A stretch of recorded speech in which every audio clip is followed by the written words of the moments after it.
Сегодня день открытых дверей, где все желающие предприниматели могут прийти, получить необходимую информацию по своим проектам. В таком формате фонд проводит день открытых дверей впервые. Проекты разные, приходят с агросектором, с промышленностью, с производством, в том числе строительным. Если проект подпадает под финансирование МСБ финансирование именно через банки-партнеры, то как раз-таки клиенты могут обратиться и получить необходимую информацию у них.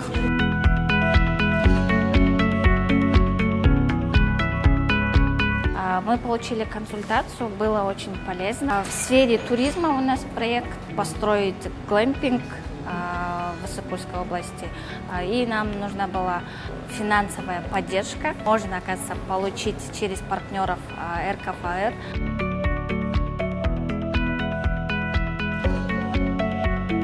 Мы как находимся в Лелейском районе, планируем открыть реабилитационный центр. Около 1000 человек будет одновременно обеспечивать наш проект. $800 000 это проект полностью стоит. И он обещает, что будем помогать. Он посмотрел все документы там.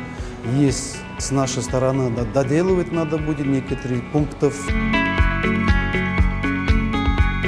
Порядка 100 предпринимателей пришли сегодня за консультациями. Все кредитные специалисты были задействованы в работе. Несколько проектов уже взяли в работу. Это и по строительству школ, фермерским хозяйствам. Стало очевидно, что многие наши предприниматели не в полной мере владеют информацией о продуктах Кыргызско-Российского фонда развития, как получить деньги через коммерческие банки для проектов малого и среднего предпринимательства и какие требования у фонда для финансирования крупных промышленных проектов. Такой формат будет проводиться на регулярной основе.